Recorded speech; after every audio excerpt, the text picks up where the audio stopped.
Hi అండి. ఇవాళ అయితే ఆలు బఠానీ సాంబార్ చేస్తున్నానండి. ఫస్ట్ అయితే మసాలా కోసం ప్రిపేర్ చేస్తున్నాను. ఫస్ట్ ఒక బాండ్లీ పెట్టుకొని అందులో చెక్క, లవంగం, ఆనియన్స్ వేసి బాగా ఫ్రై అయినాక టమాటా వేయాలండి. టమాటా బాగా 80% ఫ్రై అయినాక ఒట్టి కొబ్బరి వేసానండి. ఒట్టి కొబ్బరి అంతా ఫ్రై అయ్యాక మిక్సీ గిన్నెలోకి వేసి అల్లం వెల్లుల్లి పేస్టు, ధనియాల పొడి, కారం పొడి, గరం మసాలా వేసి మిక్సీలో ఆడిచ్చేసానండి.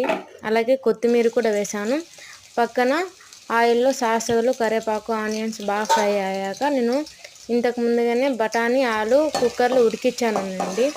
అవి ఉడికించిన వెంటనే